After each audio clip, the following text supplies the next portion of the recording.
Who has spent $189,897 on Facebook ads?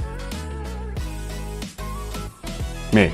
I calculated that just the other day and I was like, wow, I've learned so much about how to run Facebook ads, from creating the campaigns, to creating the ad sets, creating the ads, creating headlines and copies and different pictures, all the way from optimizing for cost per lead, cost per impressions, cost per clicks. And I was like, I have all this information in my head, and there's trainings out there on how to run Facebook ads, how to put pixels on websites, how to create pixels, how to do all this stuff for like $5,000, $10,000, $15,000. And I was like, I can do this for free. And so that's exactly what I did. So in this video, I'm gonna share with you all those things. I'm gonna give you in-depth training on somebody who spent almost $200,000 on Facebook ads. And so if you like this video, please smash that like button, subscribe to the channel for more videos just like this. And you know what? Comment down below and let me know if you actually like it. So without further ado, let's dive into today's video. What I learned after spending $189,897 on Facebook ads. So this is for entrepreneurs who want to know the step-by-step process to setting up a profitable advertising campaign using Facebook Ads Manager, right? So very specific. If you guys don't know who I am an entrepreneur. I'm a real estate investor, husband, father. I call myself a muscular millionaire. You guys all, for the most part, should know who I am. If you don't, go follow me on the socials. Let's talk about the first thing. What is a Facebook ad? So if you guys are scrolling through Facebook, you guys will see at the very little top, there's a little thing up there that says sponsored. That's how you know it's a Facebook ad. What is not a Facebook ad? So if you guys have business pages, you can go to your business page and you can type in, or you can go to your page and every single post that you have on there, you'll see a little thing at the bottom right that says boost post. And so you can put in $5, you can put in $10, you can put $100. And so is that a Facebook ad? Well, technically, yes, right? Like Facebook will take your money. Is there times and opportunities for you to use that boost post? Yes, there is opportunities and there is times. Like you don't run it through the boost post on your page. Once we're in the Facebook Ads Manager, well, the first thing you gotta do is you actually gotta create an ad account, which means that they're gonna ask you for your business EIN, they're gonna ask you for your payment information, they're gonna ask you for a bunch of personal information. Okay, so once you have your business account set up, the very first thing you're gonna do is you're gonna set up your pixel, right? So your pixel is a tracking code that goes inside all of your funnel pages, and it's what allows Facebook to track everything, all the activity on your pages, right? So the reason why I thought it was funny is because when I go back here, like this right here, why was I getting this ad is because I hit his landing page, because I landed on one of his websites, and now he's doing what's called a retargeting ad to me. He's going to try to get me to sign up for his software. That's why it's really powerful to set this pixels. Pixels is like one of the most powerful things that marketers know of, and most people are just like, how do people, like, they feel it's weird. It's like, I was just on this website, all of a sudden I went back to Facebook, I went to this other website, and all of a sudden they showed me an ad there. Well, this is how, right? It's called a pixel. Like, it's literally like something that tracks your data. Once we're inside the Facebook Ads Manager, there's 3 levels when you're getting ready to actually, that you want to actually create an actual ad. And so the first level is the campaign level, the second level is the ad set level, and the third level is actually the ads. So if we go in here, we'll see the campaign level here. And so when you go to start a new campaign, it's going to ask you for your specific objectives.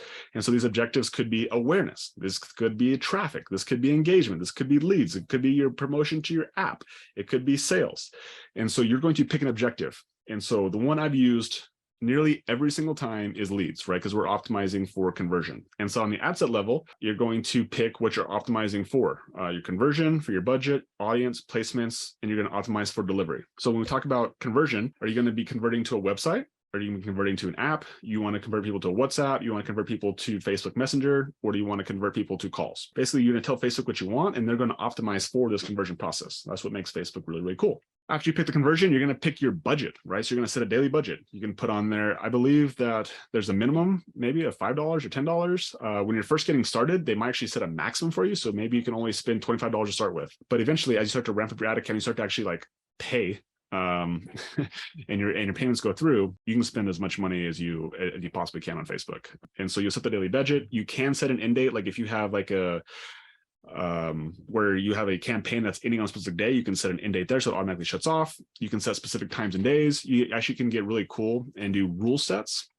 And so like if the campaign hits a certain like a cost per lead or hits a certain metric, then you can actually have it turned off, or you can turn it up and down based on these specific rule sets. So it actually can be pretty cool what you can do. But this is inside there, you'll set a budget for it. The next thing you do is you're actually going to pick your audience, right? So your audience, you're going to pick the age, the gender, the location, the demographics, interests, and behaviors. And so depending on how niche you're going, you can get really defined, or if you can also go very, very broad. And so the cool part is like once you start to like plug these things in, on the right hand of inside your Facebook Ads Manager, it'll show you roughly about how many people are going to fit inside your market. So if you're doing local marketing, which is what I have done, every time you put one of these things in, it'll start to basically narrow your audience down to where you have 20,000 people or 100,000 people, right? And so like me specifically, like I'm in a small market. So like my market, we primarily marketed to 35 plus. We usually actually did women, and then we did a whole nother ad set for men as well. So this is how you actually can separate ad sets. We would probably get about 25 to 30,000 people per that ad set, just doing those two things, just literally having male and then age. And then our location would be 10-mile or 15-mile radius of our gym. And so depending on your market, again, like I'm in a relatively small market, but I've also seen this work. So obviously it works in bigger markets. So like if you're like in a inner city area like Phoenix, Arizona, then you would be like, hey, I'm going to market to Mesa, and I'm going to only market to like the 2-mile radius, because even in a 2-mile radius, there's 150,000 people, right? Like you'll know your audience better than I will if you're doing local marketing. Now, if you're doing national marketing, that's where you're going to focus more on interests and behaviors, and you're going to do more you do more of that type of stuff. And honestly, I don't have a ton of experience in that, so I'm not even going to give you really any specific advice on that, because it's not something I've actually done. Like I've done local marketing, so that's what I know. The next thing you're going to do is, once you have your audience laid out, you're going to decide where to place your ads. And so you can decide on Facebook and Instagram. So if you guys don't know that, if you actually run Instagram ads, you actually run your Instagram ads through Facebook Ads Manager. Also inside there, you have different places too. So you can run it inside your news feed. You can run it on the right column. You can run it in your stories. You can run it in front of videos. And so there's lots of places that you can actually place these. And so again, for what I have found, and by testing this, is that when I run ads just inside the news feed on Facebook, inside the news feed on Instagram, that's where I get the highest cost return on my investment for my ad dollars. And so again, if you run specific story ads, you can totally do that, right? But as a ad that you run on a news feed is much different than an ad you can run in stories, or you're going to run this kind of pop across the video. So I'm not saying you can't do those things, but what I have done is always just Facebook feeds and Instagram feeds. Really, really simple. Next thing you do is you're going to optimize for delivery. So again, based on what your campaign objective was, are you going to be optimizing for conversions, for link clicks, for views, watch time? There's like tons of different things in here, just depending on what your objective of the campaign was. Again, because we are always looking for leads, and we're using a landing page, we're always looking for conversions. Now I should do the ad, right? So this is the thing that everybody sees. So now we're going to see where we're going to run this ad from. So your page, what format are you going to use, and then your ad creative. And so when it comes to page, so you actually can pick your page. You'll be surprised at how much different results you'll get by just running from a different Facebook page. So that's the first thing you'll need to decide, is like, where are you going to run it from? And then the format. Is it single image or video? Are you going to run a carousel, ads? So those are really your two choices. For the most part, we've always ran single image or videos. And then when it comes to creative, so your creative is going to be, what type of images and videos and slideshows are you running? And then what's the copy? Like what are the words on there, the headlines, the description, what URL are you sending them to? You can do a display link, you can do call extensions, and then you can choose your call to action. And so I think one of the most powerful things that you can understand about Facebook marketing versus like Google is the difference between interruption and search-based marketing. So it took me a really long time to understand how Facebook worked. But when I started to understand how it worked, I was like, oh, it's really, really simple. And so you think about the person who's sitting there on their phone and they're on the pod, or they're in between appointments, or they're just like really bored and they have like 5 minutes. So they're just like literally scrolling through Facebook. And all of a sudden this picture of a woman with a mustache stops them. They're like, what is that about? And they see her holding three fingers up. And they're like, what is this? And all of a sudden they look to the headline, and then they see the headline is for a free 6-week challenge. And they're like, huh. They kind of look down at their belly like, you know what? I'm feeling a little bit overweight. And then all of a sudden they go to the copy and they see this is for Bozeman ladies only. And it basically explains what they get. They get to work out with a personal trainer 3 times a week. They get access to a meal plan. They get nutrition. They get accountability. They get to know why we're doing this for free, because we want testimonials. And it tells them exactly what they need to do if they're interested in going through. It's like, click the button down below, and there's a big call to action that says learn more. And so they click the learn more button, and then all of a sudden they get pushed off to a landing page where they have the opportunity to like put their information in, right? These people were not searching for weight loss. They're not searching for cleaning on Facebook. They're just got interrupted. And so it's our job to put something out there, a creative that stops them, that hooks them, that just like what is going on, right?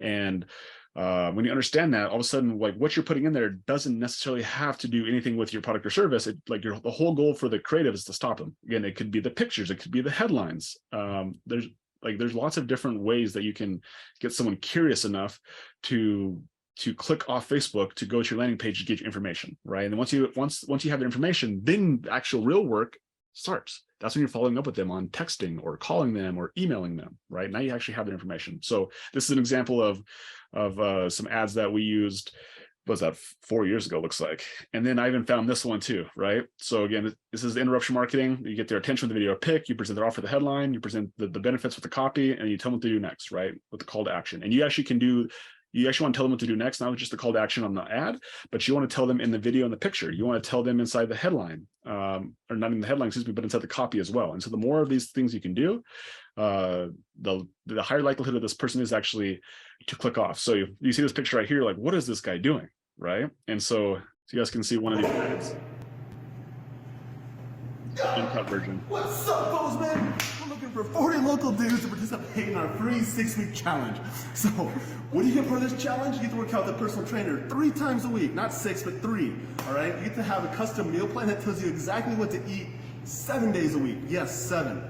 And you get so much accountability online and in person. You're at least gonna make one new best friend. So, how do you get to be part of this awesome free 6-week challenge?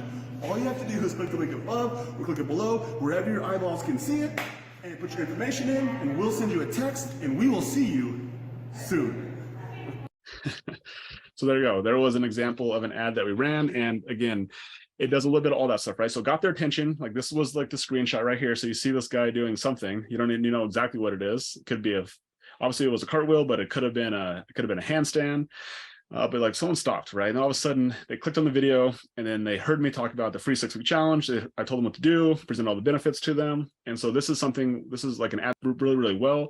And we literally did hundreds of these. And then the next thing we're going to talk about is the key metrics to optimize, right? And so there's so many different metrics inside Facebook ads that you could do, but ultimately here are the ones that we have used, and these are the ones how we recognize whether an ad's doing well, whether we need to give it more ad spend, whether we need to turn it off, whether we need to create new ads. And there's 5 metrics that we use.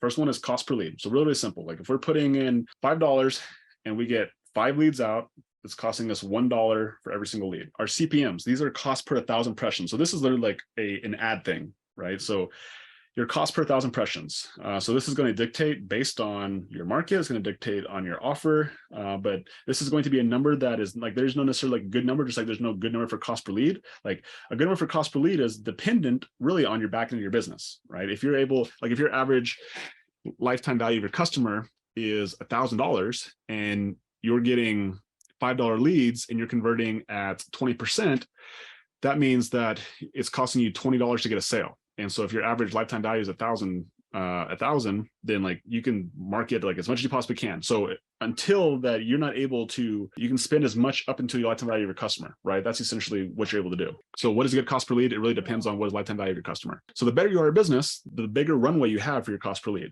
and all these numbers as well. So cost per 1,000 impressions, again, like when I look at my Facebook ads account, when I'm getting around, $26, $27 per 1,000 impressions, like I would say that's about normal. So if I see one that's like an outlier either way, then I start to investigate a little bit deeper. Cost per total clicks. So, and then you have your cost per link click, and you have a click-through rate. So there's 2 numbers in here, like when you're actually looking through your Facebook ads, that kind of get people confused. So you have your CPCs, but you have your CPLCs. And so your CPC is just like somebody could click on your ad. Like for instance, if you saw that first one with Ryan Levesque, like I could click on the learn more button and now it counts a click. But if I didn't actually click through to this landing page, then does it really matter? And so it shows you the total clicks, and then it shows you what is like the cost per link click. And so I actually look more at the cost per link clicks. I want to see how many people actually went to my landing page. And then so you actually will see your click through link click rate as well. And so those are kind of the ones I look at to try to determine if one ad is doing better than another ad, and which ones to turn off, which ones to turn on, or which ones to give up, which ones to increase more. And I think one thing I haven't said as I'm talking about this now, like I run more than one ad at a time. I run lots of ads at a time. And so I'm basically trying to throw as much as I possibly can out there, and then I'm turning off what doesn't work, and then I'm keeping on what does work. Another really cool thing that I like to use in order to test as well is doing dynamic creative. So when we go inside the Facebook Ads Manager, there's an option for dynamic creative, which allows you to put multiple videos, multiple pictures, multiple headlines, multiple ad copies, multiple calls to actions on there, and then you can actually test them to see which ones are working the best. Hey, did you like that video? Well, let me know. Squeeze that like button, comment down below, tell me your biggest takeaway. And if you want more, watch this video that I made, how to create an automated marketing funnel from scratch. So good. And if you actually want to watch the entire free training I did on Facebook ads, go to everythinggoesmyway.com/training and you can get the full training absolutely free.